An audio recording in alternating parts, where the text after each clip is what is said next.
Yo, I'm Nicky Slim Ting, The Intent is out now. Make sure you go and copy it on iTunes or go to the cinema. Big up TUK, running things, yeah? The biggest thing right now, TUK.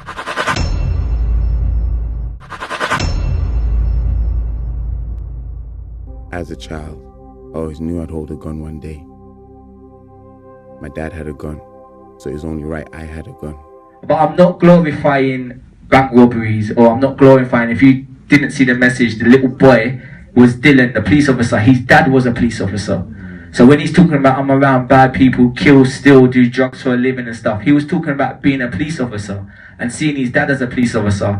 But I wanted the audience to think that he was talking about being a drug dealer. He wasn't a drug dealer, he was an officer that who always knew he was going to be around bad people because his dad was a police officer. So I was trying to show that there's black officers in the community, and also being a black police officer, you're seen as a sellout, you're seen as somebody who's an informer, you're seen as somebody who is not really cool. And I feel that we need more black police officers in the community helping us as young people, because if we don't have people who look like us and represent us, how can we moan? Do you understand? There's so much killings and stuff going on in America. Not to preach, but this is what I saw before we saw everything was going on in the media. So that's my answer to that. So I made another film before that. I made a film called It's a Lot, and I don't know if any of you have seen it. It's on Netflix. Go on there, it's still on there. It's like it's got Jazzy in it, Femi's in it as well. It's got Kojo. It's more of a comedy, light-hearted comedy. That was my first feature film. I come from a DJ background. I used to be a grime DJ, a grime producer. I used to do a lot of pirate radio station and working with a lot of the grime artists. So I had that relationship with all the grime artists. But I knew that I wanted to make film when I saw Kidulthood, because I felt Kidulthood was such a good film, but I felt that we needed to continue making films like this. And I feel that with the Kidulthood, it's amazing, it's really sick, but I felt that there's another story to be told. There's another UK movies need to be told. The whole experience of the film was sick. I wasn't even meant to be in this. I got like this guy, him and Femi ripped me in. So like it changed changed my life. You know what it was? Because for me, Nathan Hector, like, see what people don't understand, social media is so powerful. This is how I know 187 Mob, this is how I know Nathan Hector, and I feel like people are doing great things with their social media and people don't respect that. Like, it's hard to have so much following, adrenaline following that you ain't bull, and people, you tell somebody to come out and they follow you and they do this. So for me, this guy was just like, he was turning up everywhere I was. Everywhere I went, he was. Like, I was like every party, everything. He makes himself, his presence known. And for me, I hadn't even seen him act. I just knew his name. And for me, if I know your name, you're doing something right. For good or bad, if your name keeps popping up, I want to know why your name keeps popping up and why is people talking about you. So I cast him basically on the fact that he's everywhere. Yeah. Nothing to do with his acting. And when I saw his acting, it was like, oh my God, he can act. So for me, like, anyone in this room, you can be what you want to be. You can go where you want to go. You can achieve anything you want to achieve. I started this film 2 years ago. It's like in majority of all the cinemas, I said to myself, I'm going to get Krypton Conan. I said, I'm going to get Fecky. I said, all the people I wanted to get, I got it. And it's number 6 in the iTunes chart. It's sold out. Do you understand? So, like, you guys can do the same thing. Do you understand? This is why I work with 187 Mob, because I think they're entrepreneurs. They're girls that know where they want to go. They don't take no bullshit. They don't listen to all what people have to say about them, because people are always going to have things to say about you. But when they got their show, what we're doing together, when they got their movie, what's going to come and all these things, the same people who are saying things about them will be the same people sitting down in the theatres or breading them and saying, oh, well, go on. Do you understand? So just whatever you want to do, just do it. Don't worry about what no one's got to say, do you understand? Just do what you have to do and watch no face. And this is why he's here. Because people say he's irritating, he's this, he's that, he's this. I'm just being truthful. But for me, I don't care if you're irritating, like he would just Nicky. I put him in because I want to get rid of him. Like, leave me alone. And for me, that's somebody who's hungry and knows where they want to be. And so in this game, you can't have pride. I'm not saying to degrade yourself, but know where you want to get to and do what you have to do to get there. And I just say, like, just randomly going off that, I started as a runner. I went from being a runner, T-boy, to being an extra, to being an online actor, and then he saw how hard I was working and gave me the opportunity. So don't be afraid to start somewhere small. And just because his role's small in this one, he's got a massive role in Intent 2. Do you understand? You have to take baby steps to get to the big steps. Do you understand? It's not like, oh, he got, like people say, oh, he got punched up or he got buoyed off in his role, or you only like that. He's dropped his pride. Do you understand? He could have said, I'm not doing that, but him saying he's not going to do that, there may be somebody in here who would. Do you understand what I'm saying? And he took his opportunity, and his opportunity is going to make him get in part 2 or part 3 or whatever other films I'm going to do. Do you understand? So go with your heart. Don't go with what you think people are going to think of you, or that's not cool on my ends, or people are going to think I'm a dickhead or I'm a chief. Do what you think was best for you, because it's only you at the end of the day has to pay your bills and get through the day to day. No one will care about your thing more than you do. I'll tell you that now. Trust me. We done an open casting for a few. We hit up a few agents or a couple acting schools and stuff. But to be honest, the film, we knew everybody who we actually wanted. Even like the lady in the shop and stuff. The lady in the shop, the girl who sleeps with Scorcher, she works for my company. She's an actress, but she's a production assistant. She does a lot of stuff for me, and she's an actress. And I just felt that I wanted to give her that opportunity that she deserved, because she's worked so hard for me. This is what I was trying to say to people. It's about opportunities. If you're around me and you're putting in work for me, I'm going to give you that opportunity that I think you deserve. So like Nathan is saying, if you're the T guy or you're the T girl or whatever, and you want to be on the big screen, just because you're the T girl in my office doesn't mean you're not going to get a role. Like, I'm going to say to you, come, let me see you read, let me do the audition, whatever, and if I can push you, I'm going to push you. So that's how I sort of went about it. And sort of like the Krypton Conans, the Fekis, the Scorcher, I knew that I wanted them. I didn't really have a plan B for them. I sort of was going to get them, and that's who I wanted. If they had said no, I would have probably had to find somebody else. But everybody you actually see in the roles is the people that I really wanted.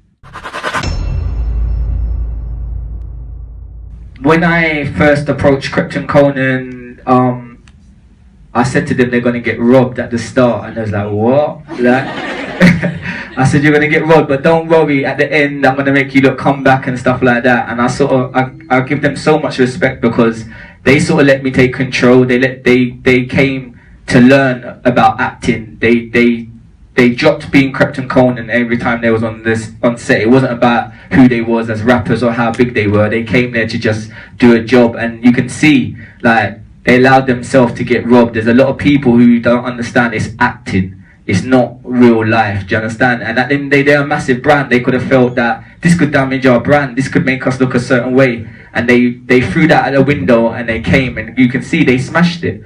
So yeah, not really. They were all willing to work with the script as long as it wasn't so degrading to them. But I think it worked. I think I put people in the roles that I felt that would suit them. Do you understand? It didn't make sense me putting them in a role that I may think they can't deliver, and they think they delivered very well. For me, I want an investor just for the fact of reach. I want to be able for you lot to go to every cinema you want to go to, not selected cinemas. We're in quite a lot of cinemas, but we're not in the Odeons. We're in all the picture houses, we're in the Views, we're in a lot of other cinemas, but I want to be able to reach everywhere. That's the reason why I put it on iTunes. Everybody was like, why is it on iTunes and not in the cinema on the same day? For the same reason, if you live in Scotland, I've got no cinema in Scotland. Like, I want you to be able to watch this film just like everybody else in the rest of the world at the same time. And it cuts down piracy as well. Like, it cuts down the Chinese man that comes into your barber shop who wants to sell you the Intent for £3. It cuts him out.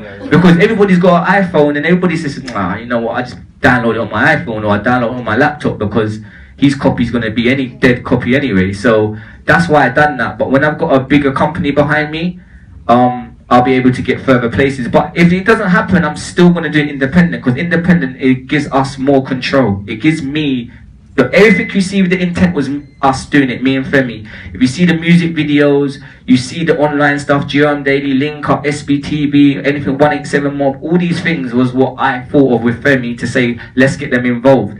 With a distributor, they may say they don't want them to be involved. Yeah. So you sort of lose creative control, and I feel this is an organic, and I think it's a people's film. I think this is the film for the people, and it's the film for the audience and the streets, and I think if I take that away, it wouldn't be the Intent. So I started writing part 2 already. Me and my business partner, my co-writer Femi. You may know Femi. Everybody give Femi a clap. He's the guy in kidulthood and adulthood. So we started working on part 2 already. Like, to be honest, we've had loads of phone calls over this week and today from major big corporate companies who've seen what we've done now and are really interested in making part 2. So I want to shoot part 2 this Christmas, December, and it will be out in hopefully August next year. It won't be as long as this one. This one took 2 years in the making, but it's because it was all us doing it ourselves. So if we get a major distributor behind it, like the Brotherhoods and the other films that are trilogies and they got big backing, then the intent to will be out very quickly. There's so many people that has sort of come to my mind and who's doing great things. Yeah, I would love to get Stormzy. Stormzy's in Brotherhood. Like, make sure you guys go and support that as well, because the thing is, like, with these films, everybody's like the intent versus Brotherhood, or Brotherhood versus the intent. Like, I was in a barbershop last Friday and Stormzy was in there and we was having a laugh and stuff like that. But it's not about these films versing each other. It's about us having more and more of these films. Why is it only when we've got 2 films that they must be, oh, you can only go and watch the intent and not watch Brotherhood, or only watch the Brotherhood and not watch the intent? We want you to watch every single UK film that comes out, so they all work. But Stormzy, I would love to have Stormzy in it. Who else? Who else? What about some female rappers? What about some females, man? I think we need more females. Steph London. Steph, say that again at the back. AJ. Paigey. Oh, Cakey. Yeah, well, she's an actress, so I would love to have her. She done the soundtrack for us, so literally we had already shot the film before she got on board. Otherwise she would have been in it. But the only problem with the intent, what I felt that I slacked in, was a lot of more female roles. So that's why I made the police officers strong roles. I put them in high positions because I didn't want it to be that the female roles are just eye candy. They're just girls that the man them sleep with or beat, to say. Do you understand? I want them to have more of a purpose. So the intent film is very male driven, but I put it that way for the girls, so the girls got eye candy, because a lot of time when you go to watch, no, for true, because I selected things. Is that why you put yourself I selected people that I felt that girls, like, I know Scorcher's got a massive girl following and stuff like that. I want it to be like, when you go to the movies, it's always for the men, like there's always sexy women in it and it's always based on that. Like, what there needs to be something for the women to go and watch that movie. And I've been getting loads of Instagrams, I've been getting loads of things from lots of women saying they love the cast, they love the men who's in it, and I think that's what we've got to do sometimes. I think it's got to be a mixture. Well, you can contact us. We've got a production company called Purple Gecko. If you just Google us, and you can send us an email. You could just say you want to work, you want to come on work experience. You could be a runner. They're always advertising job opportunities and stuff. So if you just go to our website, or if you go onto my Instagram, it's Nicky Slim Ting, or you go on my Twitter at me or whatever, send me a message. And I'm always looking for people who want to get into film, get into TV, get into drama. Whatever you want to do, I'm here to help, because people helped me. So just hit me up, to be honest, or look for Purple Gecko. We're always willing to help people, give people experiences. Picture House, we're here, we got TUK, the running things, the gun now, the intent is out now, all around iTunes, we got TUK every time, man, the gun now, mad.